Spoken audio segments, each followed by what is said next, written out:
So today I'm going to show you how to create discussion boards. I'm also going to show you how students can interact with discussion boards and post their responses. I'm also going to show you how to grade those discussion boards. So this should be pretty quick, and then we'll have time for questions after that. Just about anything Blackboard related. I will be recording this session and I'll edit it and make it look better than it will be when it's first recorded, and make sure to share the link with you guys. If you have not already, make sure that you register for this activity in the Learn Center, because that's the email list I'm going to use to send the link out. So let's go ahead and get started. So discussion boards. So discussion boards are one of the most used engagement tools for online classes. And I think that's just because that's the main way that you can get students to respond and mimic kind of classroom discussion is through a discussion board. So when you're in your class, you want to look for the discussion board option in your class, and it'll usually be in course tools. And it'll be discussion board. So let's go ahead and go in there. So you'll have a main discussion board for your class. So this is a defunct class that's no longer available to my students. And I'm going to show you how to create a discussion board. So first, what you want to do is you want to create a forum. And it's going to lead to this menu here, create forum, forum information. So we need to put some forum information. We need to put a name. So here I'm going to put introductions. And this is something I like to do for all of my classes, is an introduction assignment on that first week of class. It is a low stakes assignment that gets students engaged. It lets you know that they're still ready and willing to engage in the class, and it's not very difficult. So let me go ahead.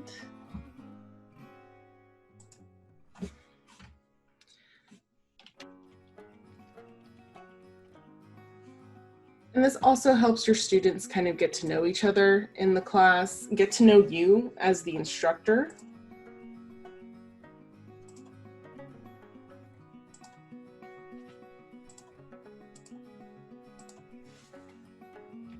So I use this as the first kind of discussion assignment for all of my classes. So I'm just going to cut and paste my script, and this is what I used for each of my classes, no matter what it is. So it welcomes students to the course. It tells them that after they're done orienting themselves to the course space, that they need to start a new discussion thread and introduce themselves to their classmates. And after they're done with that, they need to welcome at least 2 classmates by responding to their posts. And there's a deadline on that. And as with a lot of online work, I do a lot of asynchronous assignments. So they pretty much have an entire week to complete this discussion board. So I give them examples of things they should include. So I tell them that it should include your name, what you like to be called, and your preferred pronouns, any home or family information that they'd like to share, any work or school information, what do they enjoy reading, what else do you enjoy doing when you're not in school. And I also do this thing called Creative Type. It's based on an Adobe quiz, and it's just a way of kind of getting to know them a bit more, and it becomes a discussion jumping off point because they can see what other students are their same creative type or a student that complements their creative type. So at the end I say, remember to stay school appropriate, because all your classmates can read your post, and if you have anything else you'd like only me to know about, that you're welcome to send me that in a separate email. So this assignment, I make it available.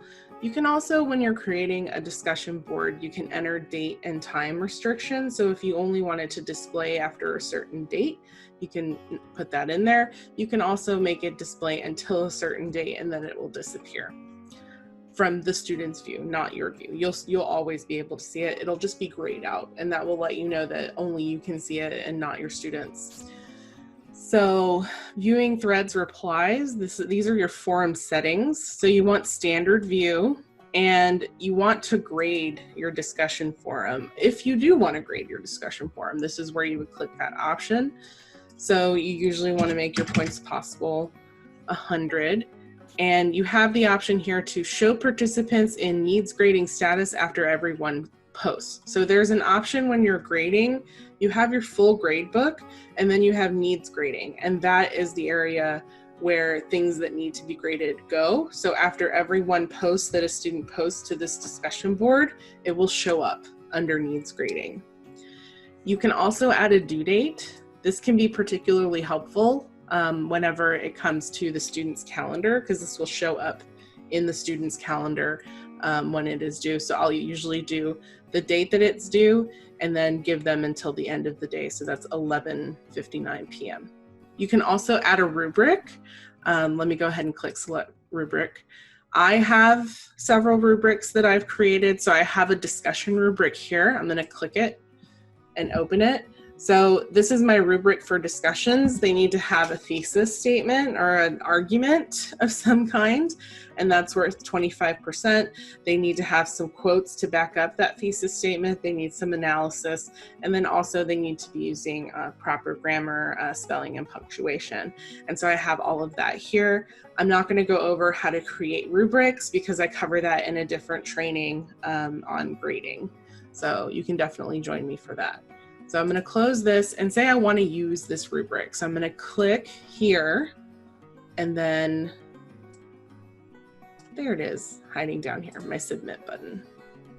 So I'm going to use this rubric, and then for subscribing, I don't mess with any of the settings. I just leave them be. For create and edit, I will allow an author to delete their own post because sometimes students make a mistake and they may have published their draft instead of publishing what they actually wanted to post. So I will allow them to delete their own posts, but only posts without replies. So I'll hit submit. So now I've created an introductions right here. So once you create the introduction, that doesn't mean it's deployed. Okay, so in Blackboard, you have to create content and then you have to deploy it to a lesson area. So I'm going to go ahead and go to a lesson area and deploy this specific discussion. So I'm going to go to my course menu on the left-hand side. I want to go to lessons. And that's going to take me to kind of a lesson area. And what I want to do is I want to select tools and discussion board. So you have a couple options when you come into this menu. You can either link to a discussion board page, or you can select a specific discussion board. And we're going to select a specific discussion board. So we're going to click that, and then I want to select the introduction that we just created. I'm going to hit next.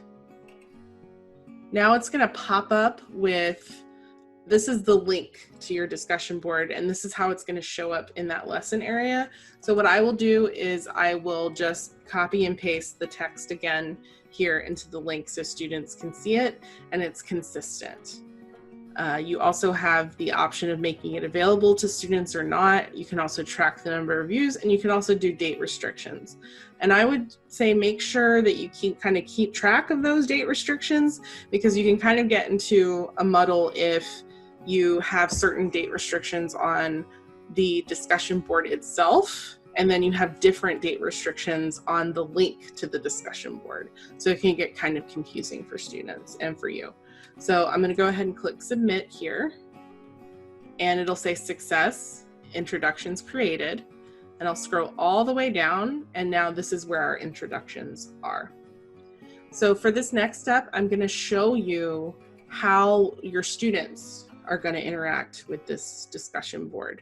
So you can do this at any time by clicking enter student preview. It's this dot with some arrows around it, and you'll click it and it will say student preview mode is on. So I'm going to go to lessons where we put the discussion board that we want to look at. So this is me as a student. So I'm like, okay, I need to do an introduction for the course. I'm going to go ahead and click on it. This is what your students will see. So what they need to do when they come on this menu is they need to create a thread. So it'll give the description, the instructions of the forum, and then they need to create their own thread or message.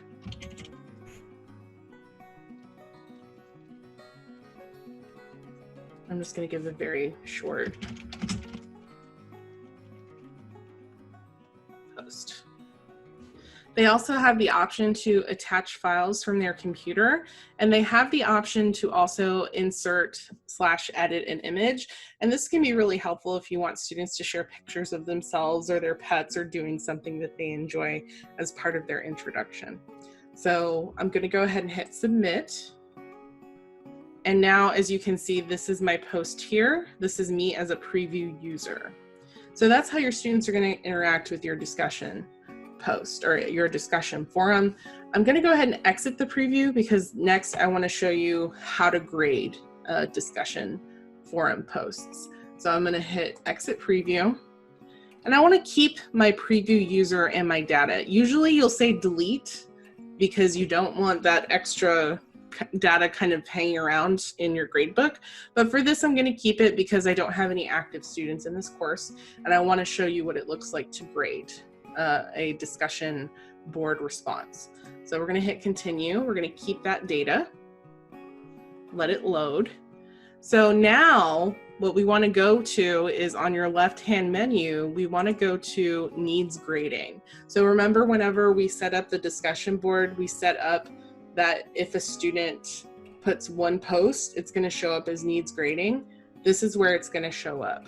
So I'll click needs grading, and now we have one total item to grade. Isn't that wonderful? So this is what I posted. And so what you want to do is you want to click this downward facing arrow in the gray circle, and you have the option to grade all users. So I want to grade all users. We only have one right now. So now you can see what I posted previously in the student preview, and you have the option over here to grade it.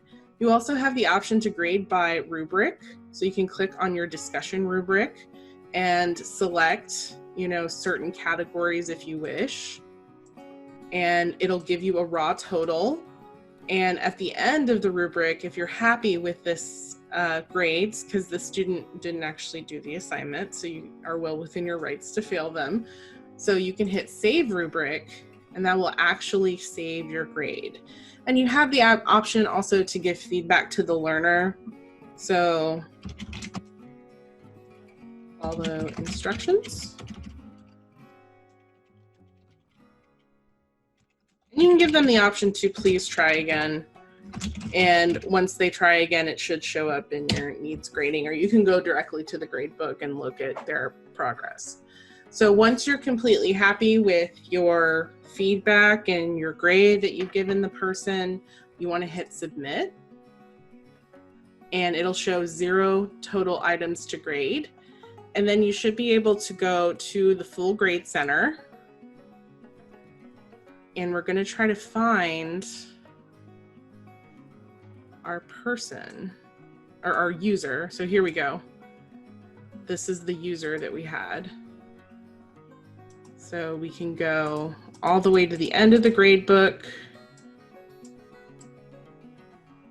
find our introduction, and find that grade. Okay, so that's essentially how you grade discussions. As far as how to kind of create discussions that are engaging to students, there are multiple ways to do that.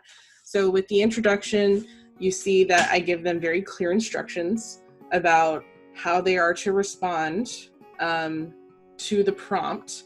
So I will give them a prompt a lot of times, and then they need to respond to 2 other classmates. So it's better, usually discussion is better when you give students a kind of scaffolding to hold on to, on which to hang their ideas.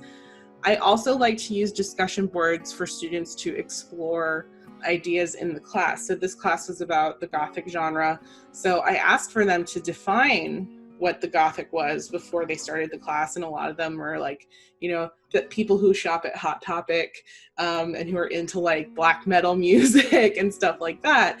And then I had them watch several videos on the history of the Goths and also on the Gothic literary genre.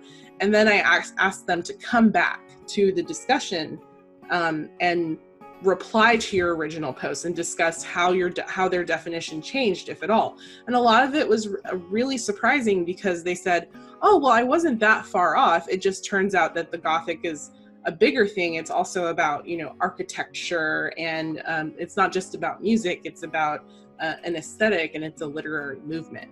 And so that could be one way that you use a discussion post to have students talk about what they think a concept is, and then they go and learn a bit about it, and then they change their minds about it. And that could be used for any kind of introductory activity if you're teaching, you know, accounting or chemistry. And so that can just be across the board for any subject. I also like to have them do an activity called Get the Gist, where I have them read something, you know, and this could be, you know, something from a textbook or an article. And then I have them write down 5 keywords or phrases that are most important to understanding that essay. And then I have them write a 1-sentence summary of the essay using as many of those 5 words as they can. And then I have them post their summary and their word list. And then I have students respond to each other like, oh, I didn't think that word was really important, but I like how you included it. And it makes me think about, you know, ... XYZ. So you can do stuff like that. I also do activities like free writes. So I have them write for 3 to 5 minutes on a topic, and then they have to post 1 to 2 key ideas that they've developed from that post, and then they respond to another student's key idea on that post. And you'll see here sometimes I give them word counts, sometimes I don't. I'm kind of on the fence with word counts because sometimes students will just try to write to the word count, and that can kind of stifle their creativity. So I try to create a mix of activities that are, you know, rigorous, but also allow for that freedom. So I think that's it really about discussion boards and grading discussion boards and how to create prompts for discussion boards. So I'll just turn it over to you guys if you have any questions about discussion boards or prompts or just general Blackboard questions. We can use the rest of our time for that. How does a student respond to another student on the post? Oh, we can definitely do that. So let me go ahead and enter student preview. So we're going to go back to our discussions, and I'm going to go into that introduction discussion forum that we created. So here we have this user. So a student, this is how a student would see it. They can click in, see the introduction. This is my introduction, and they could use the reply function. And then they'll get a text box and say, nice introduction.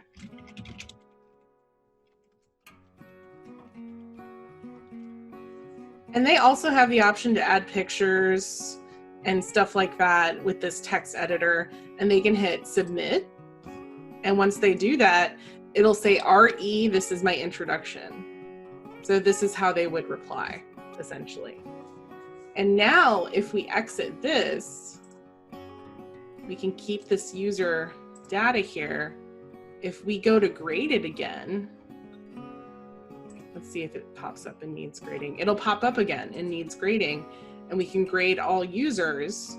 And now we can see all the activity from this user. So if you're gonna have students, usually I'll have them write something like 300 to 500 words, and then I will have them respond to 2 other students' posts. This is how you can see whether or not they've responded and how many posts they actually have. So if I had said for this assignment, you need to post your introduction and you need to post your response, okay, we have our introduction and we have our response, and I can give them full credit for that.